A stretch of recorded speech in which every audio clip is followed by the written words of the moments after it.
Всем снова привет из Алгарве. В своем прошлом выпуске я ездил на запад от города Портимао, то есть вот в том направлении. Встречаю вас снова в том же самом скверике, откуда я начинал предыдущий свой вояж. И сегодня, как и обещал, я покажу вам другое направление и другие районы Алгарве. То есть я поеду в прямо противоположном направлении, на восток от Портимао. И это будет более такое цивилизованное, более цивильное путешествие. Изменились времена. Сегодня на календаре 13 января. На дворе, как вы видите, лютуют крещенские морозы. Я одет в соответствующую зимнюю форму одежды. И таким вот образом я решил проводить старый-старый и встретить старый Новый год. Сейчас нерусские люди решили, что у меня немножко заплетается язык, но русские люди все прекрасно поняли. Поехали!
Я выехал за пределы города. Вы только что видели в кадре мелькнувший дорожный знак, перечеркнутый Портимао. То есть официальная граница города проходит вот по этой реке. Восточная граница города проходит вот по этой реке. Река Араде. И первое, что нас встречает на левом ее берегу, это вот эта портовая зона. Видите, здесь такой достаточно обширный залив. Это рыбный порт. Малые и средние рыболовецкие суда здесь базируются. Ну, когда-то это был один из ведущих промыслов города Портимао. В наши дни он достаточно сильно потерял свое значение. Сейчас где-то там, наверное, на равных конкурирует туризм и вот рыбная ловля и какие-то там другие отрасли хозяйства. Ну, и на первый взгляд довольно неприглядная такая обстановка, да. Ну, ни разу здесь не чисто, не цивильно.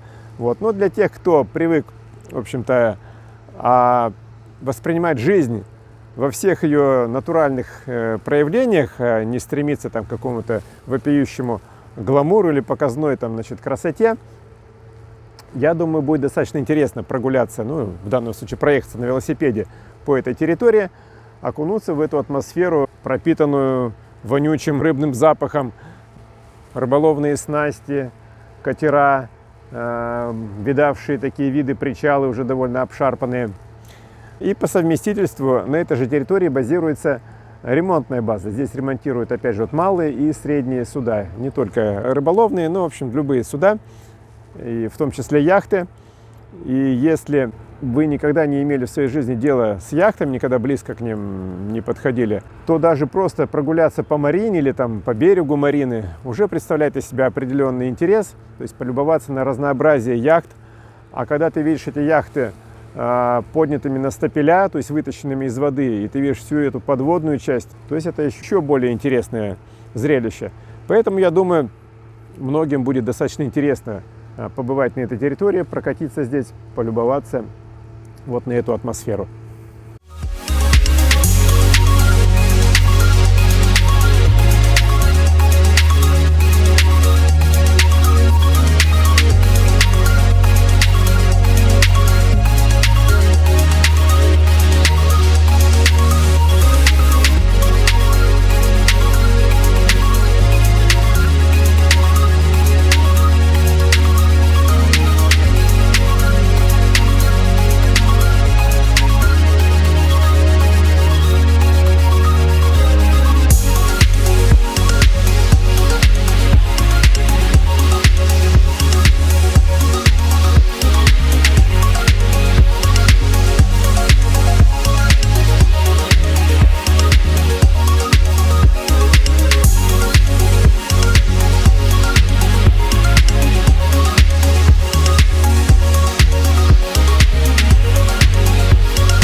Второй заметной точкой на моем маршруте является поселок Феррагуда. Вот эти домики, расположившиеся на холме. Поселок один из немногих, который по сей день сохранил облик такого рыбацкого поселка. Прежде всего об этом свидетельствуют вот эти вот многочисленные лодочки, стоящие на якоре в этом заливе. И вот там, чуть дальше на берегу, сложены снасти, сети рыболовные, ловушки для осьминогов. Он также привлекателен среди туристов. Немногочисленные туристы сюда заезжают, в первую очередь для того, чтобы отобедать вот в этих вот находящихся прямо на берегу рыбных ресторанчиках. Практически гарантированно здесь всегда есть свежая рыба. Поселок довольно традиционный, алгарвийский. Маленькие домики, прилепленные тесно друг к другу на холме.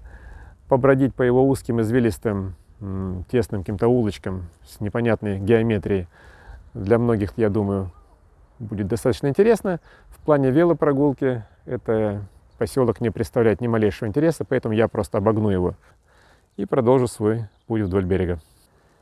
Следующий интересный объект на моем пути — это вот эта вот крепость. Называется Форт Сау-Жоао, форт Святого Жоана или Иоанна, называйте как хотите. Это действительно боевой форт, то есть был построен для защиты устья вот этой реки Арада во второй половине 17 века. Точнее, были построены два защитных сооружения, вот этот вот форт, и на том берегу Его не очень хорошо сейчас видно, там за мачтами яхт скрывается. Второй форт, форт Святой Катарины, форт Санта-Катарина. Пара этих сооружений защищала вход в устье реки. И, в общем-то, у этого форта достаточно интересная на самом деле история. Вот. Но в данный момент он является частной собственностью. В него не зайдешь, то есть по нему никак не полазишь. И вот именно этот факт очень сильно снижает интерес к этому сооружению.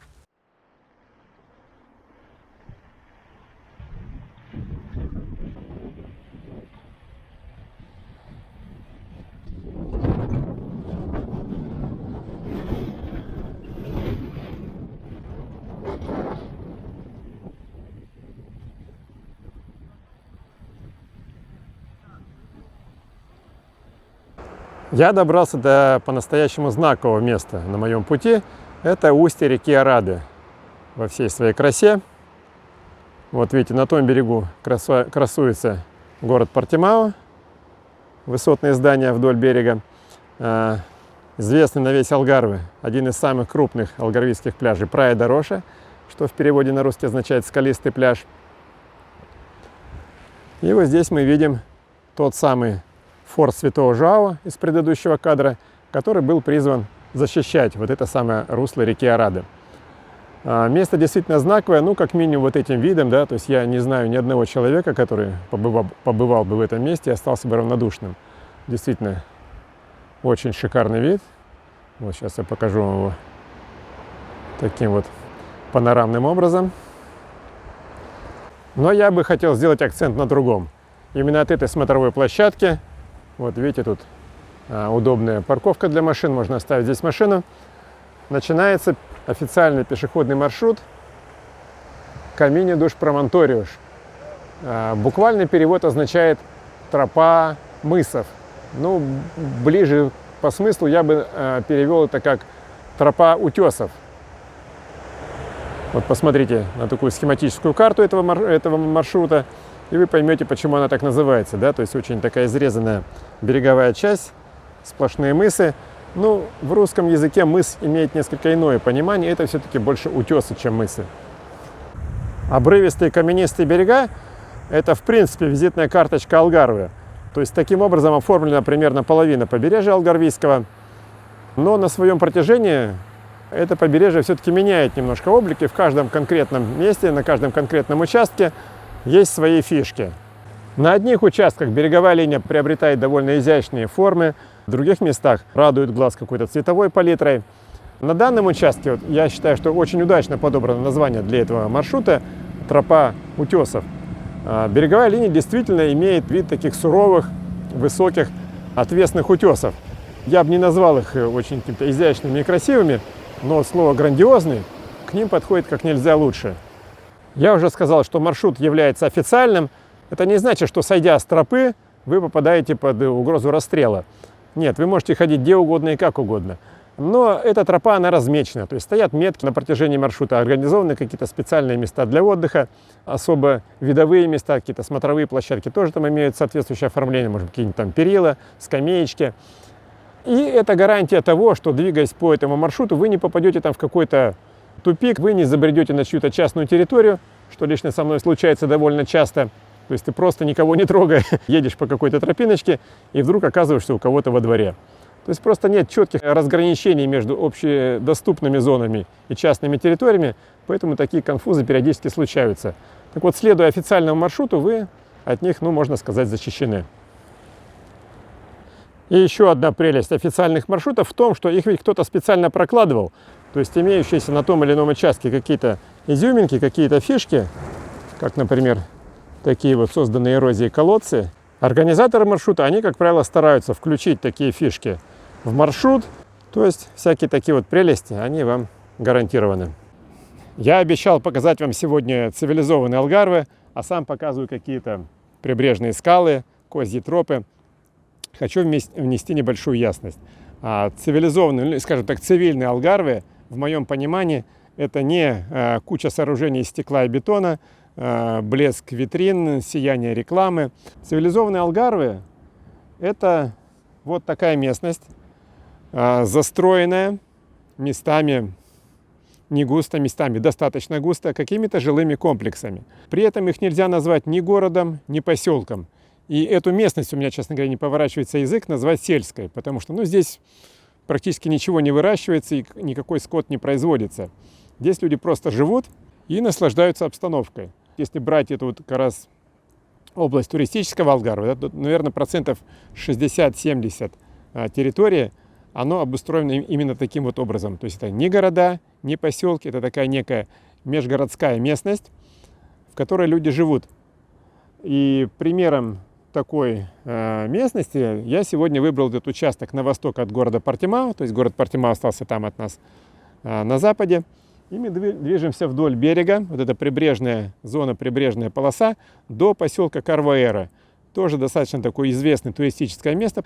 А вот эта зона между этими яркими такими туристическими центрами Портимао и Карваэро как раз вот то, что я называю Алгарве настоящий, Алгарве истинный, типовой. Сегодня мы на него и полюбуемся.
Вот на этих утесах заканчивается официальный маршрут Каминьо дус Промонториуш.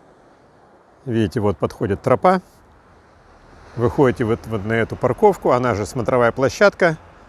Здесь вас может подобрать ваш близкий друг, например. Я по этому маршруту не ехал, я проехал лишь начальную его часть. Маршрут пешеходный. Я однажды сунулся на него с велосипедом, и большую часть пути я просто-напросто тащил его на горбу. Для тех, кому интересно, смотрите в описании к этому видео карту этого маршрута. Ну а я подъехал к поселку Карвейро. Вот первые домики этого поселка. Как и многие алгарвийские населенные пункты, это бывшая рыбацкая деревня. По всей видимости, базировавшаяся вокруг этой небольшой бухточки с пляжем. Где проходили ее границы в давние времена, сегодня никто уже не знает. В наши дни это гораздо более популярное туристическое место. Если вот от этой бухты провести такой виртуальный радиус, то он будет, наверное, порядка 5-10 километров. Вся вот эта зона, она застроена вот такой вот низкоэтажной застройкой. То есть это либо какие-то комплексы апартаментов, это комплексы вилл, это могут быть отели, это просто жилые какие-то урбанизации. Все они имеют вид вот такой вот вписанной в природу низкоэтажной застройки. Поселок достаточно живой, особенно в летний туристический период. Очень активно происходит жизнь и на пляже, и вот на площади возле этого пляжа, на каких-то внутренних улочках поселка. Я проеду до конца этого поселка и сразу скажу, что поселок интересен не только для проживания, но и сюда приехать не грех. Даже если вы не владеете велосипедом, можно приехать сюда на машине и прогуляться вдоль берега. Более того, вот именно в черте поселка, прямо вдоль берега проложены такие деревянные тротуары. Ну, это прямо для совсем уж тюленей, для тех, кто боится там ходить по тропинкам, сбивать ноги об камни. Короче говоря, всем возрастом покорен этот поселок.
Кофейни на свежем воздухе. Если хотите насладиться такими вещами в полной мере, не забудьте с собой термос и пару кофейных чашечек. А внизу как раз таки находится один из очередных пляжей, расположенных в этом районе. Это пляж Вал-де-Сантианаш, точнее называется Praia Вал-де-Сантианаш, то есть пляж долины Сантианаш. Апарт-отель там такой у нас интересный на склоне, прямо на срезе горы расположен.